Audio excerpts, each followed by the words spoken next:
Kia and Hyundai used to be the punchline when folks talked about cars breaking down, and a lot of people still carry that image in their heads. But here in 2025, the story's a whole lot more complicated, because while the reputation lingers, the numbers tell something very different. Hello everyone, this is Scott from CarlandTV.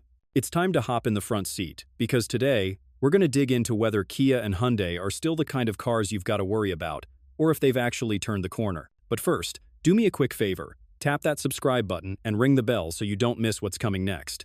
It ain't required, but those clicks keep this thing rolling and make it easier for me to keep dropping solid car content straight to your screen. Now let's get back into it. Why everybody remembers the bad old days. I remember plain as day when driving a Kia or Hyundai meant folks would joke about whether you'd even make it home. And honestly, they weren't wrong back then. Those cars in the early 2000s through the 2010 seconds had some serious problems. The biggest mess was the Theta 2 engine failures. We're talking models from around 2011 to 2014 that had bearings seize up, engines knocking, and in some cases catching fire. Between 2010 and 2017, Hyundai and Kia recalled more than 3.3 million vehicles due to fire risks.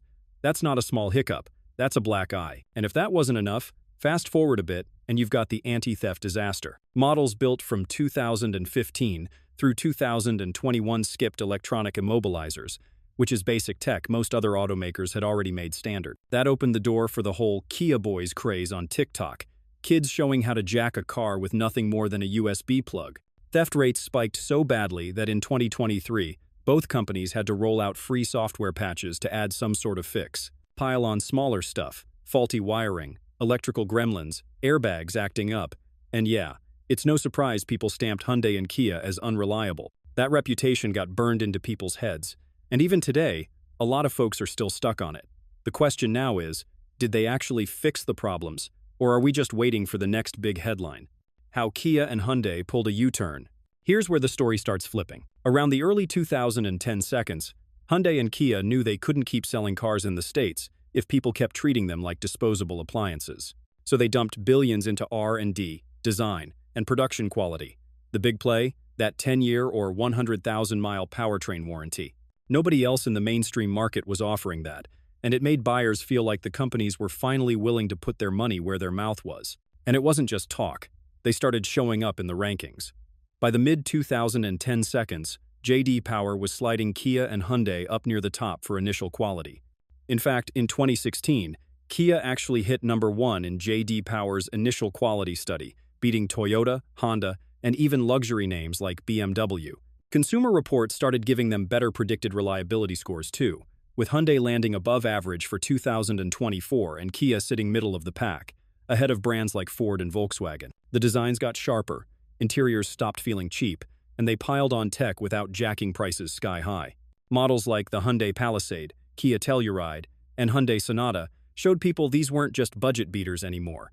They could go toe-to-toe with the Japanese big dogs. Now, does that erase the fire recalls and the TikTok theft mess? Not overnight, but by this point, you couldn't ignore the fact that Kia and Hyundai weren't the same brands you laughed at 10 years ago. And that makes the recalls we'll dig into next hit even harder. The recalls that keep folks nervous.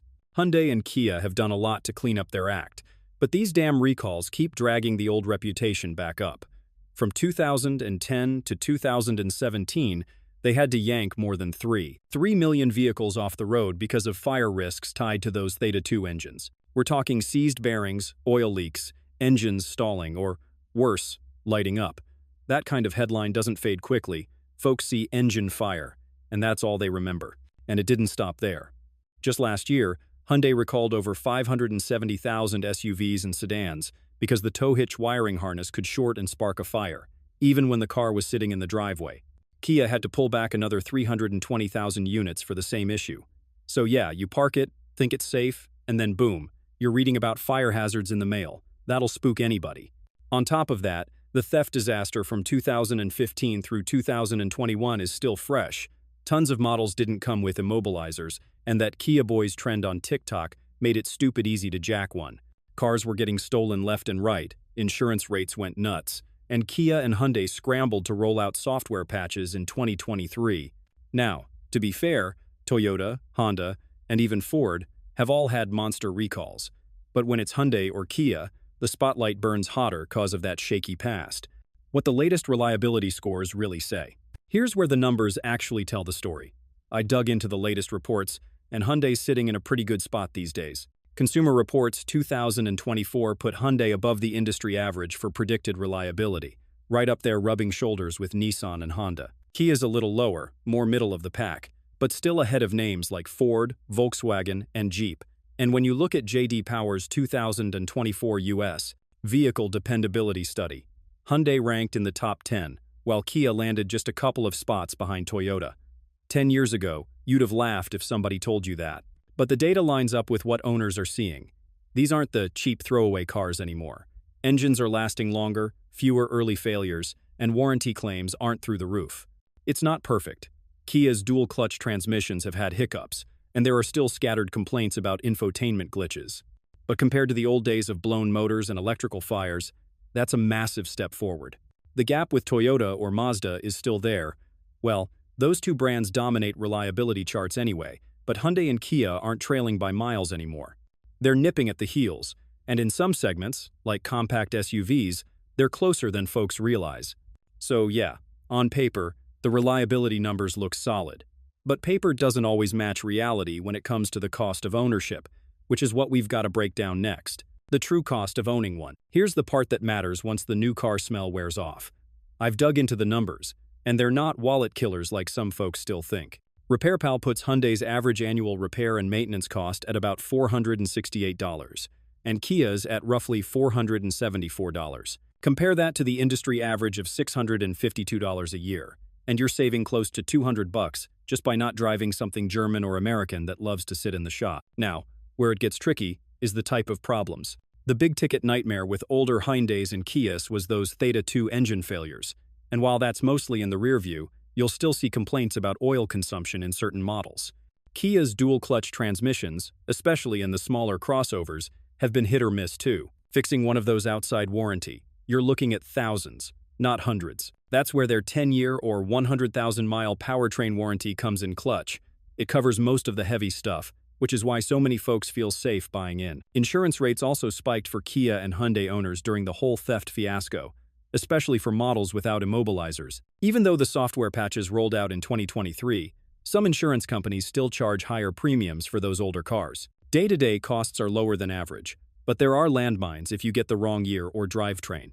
And that's exactly why listening to what actual owners are saying right now is worth paying attention to. What actual owners are complaining and raving about. If you really want to know how a car holds up, you don't just look at charts, you listen to the folks driving them every day. And I'll tell you, the owner's feedback on Kia and Hyundai right now is a mixed bag, but leaning way more positive than it used to be.